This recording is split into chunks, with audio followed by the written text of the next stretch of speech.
be the youngest candidate in this race, but I will be the youngest woman president in the history of the United States.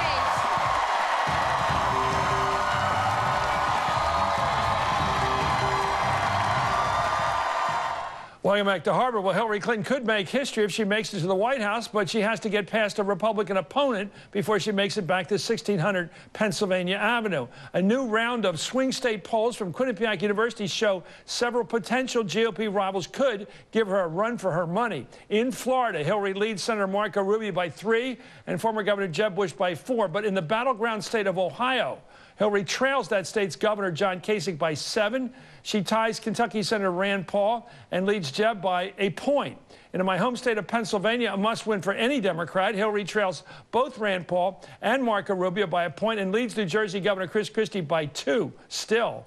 And for more on what these swing state polls mean for Hillary Clinton, let's bring in the roundtable Howard Fineman's global editor of the Huffington Post, Lauren Victoria Burke, is managing editor of Politic 365, and David Corn is Washington bureau chief of Mother Jones. David, you first. You know, the interesting... Let me ask you, why are these so damn close? Why, no matter what the question, who the candidates are, it's always around 50-50? Because I think any Republican running against Hillary Clinton starts with 45%. You know, it doesn't matter. And the interesting thing about the Pennsylvania number particularly is the candidate that Pennsylvania knows best out of those 3, Rand Paul, Marco Rubio, and Chris Christie, is Chris Christie. He's next door, and he does the worst. Right. So that indicates to me, as people know, Rand Paul and Marco Rubio are more like generic Republicans running in a lot of these polls. They haven't been under a lot of attack ads, and so they're kind of the high water point. You spend a year with opposition research and attack ads against them, they may not look as good, but it's going to be close in every state. By the way, Pennsylvanians are the closest to the George Washington Bridge as well. Yes. They do know what's going on up there. Yes. They've seen the cones. They know Chris Christie really well. They've probably heard him shout, sit down and Okay, Lauren, you're the new kid on the block here. What do you think about why this election, about how much Hillary Clinton is celebrated by history and may well be the most important woman in American history by the time this cycle's over? Seriously. I think that she still has to face a 50-50 battle. Right, she has to face the 50-50 because the negatives are so high. But obviously, 509 days before Election Day. I mean, I don't know that these numbers really mean anything other than name recognition. You want to go sit in the closet somewhere? You want to be in this show? I know. You're right. I know. You're right. I mean, but it is a long way. It does matter. It does matter. But when we look at the polls, you know, let's face it. Christie was the big flavor of the month before, and now. It's a good thing to take me on because I happen to have an answer here. Okay, what is it? I think most people have made up their mind about Hillary Clinton. I would say 80 to 90% of the electorate, and I think it's a Rorschach test. It's more about them than it is about her. Well, look, they've just made an attitude about gender, about age, about all kinds of things, about ideology, but those are internal decisions. But wait a minute. When we get on the debate stage and you got 14 Republicans standing there, they go after each other. They're going to make a decision about those guys as well. Particularly when you see Rand Paul versus Walker versus everybody. You're going to see a decision making Trump, right? And Trump is going to make it entertaining and crazy, and they're going to make a decision about those candidates. Lauren made the point that these polls don't mean anything. I said he do.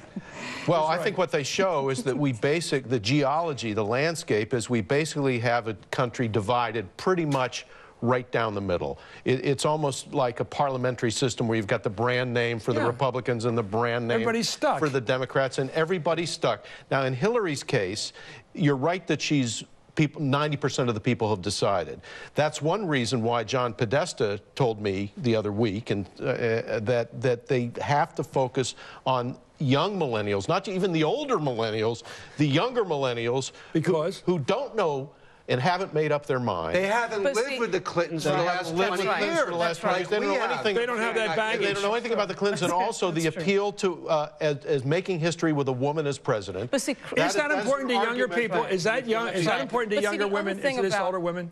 The history-making potential here? I think it does matter, but still, we have seen, you know, women went for Romney pretty well, too, and there was no, I mean, not to say that there was no woman in that candidate still, but I do think there is a history factor there. If she gets a large block of women, bigger block of women than Romney, obviously she's going to do really well. The other thing about these swing polls, though, every one of these states has a candidate in it that is from that state. Kasich, Rubio, that's got to matter a little bit, I would think. You know, obviously Pennsylvania went Democratic of the last 6 times, 6 races. Back to, I mean, I think if you have Rubio and Kasich in the poll, that's obviously going to matter in those swing states. This election is going to be hand-to-hand combat, voter by voter, precinct by precinct, using all the big data to pluck individual voters because it's so close. Right. And it's not just state by state, it's zip code by precinct. So that explains why Hillary Clinton, and I respect these, has been, excuse me, because this is something you care about, has been so careful not to either endorse or trash the trade deal.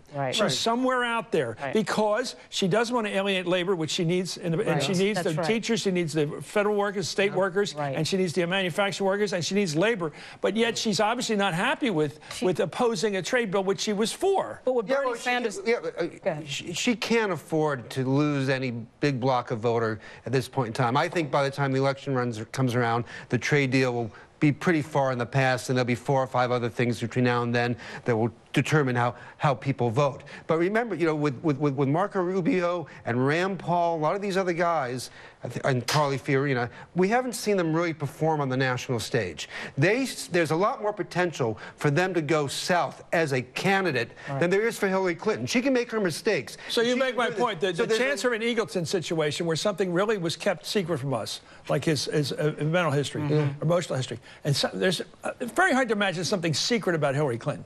It's very hard, but Marco Rubio had some scandals that haven't been resolved. What are they? Now you've thrown that out. Well, using credit cards for personal purposes, they've gotten some attention. There's still investigations ongoing. Rand Paul. What does he owe that Daddy Warbucks of his brain? Well, well, who knows? But he's had his wife on the payroll. But I'm not even talking about scandals or skeletons. I'm talking about their ability to. I like the way you throw the word scandals out. I would disagree with David a little bit. Good. I think you're right about Hillary Clinton. There's not much up or downside. Almost everybody's decided. But I think a couple of the Republicans, you have to say, have some upside potential if they can make the sale. And I think Marco Rubio is the one that the Hillary crowd is most concerned about. We're going to talk about him next, but he is the shooting star. On paper. I compare him to Steph Curry. With David's cautionary who's point. the greatest basketball player I think I've seen. He's a perfect contrast. Anyway, the roundtable is staying with us, and up next, why I'm calling Marco Rubio the Steph Curry of the Republican field. I have never seen shooting from outside like this guy, and that includes LeBron James, who was fantastic as well. This is Hardball, the place for politics.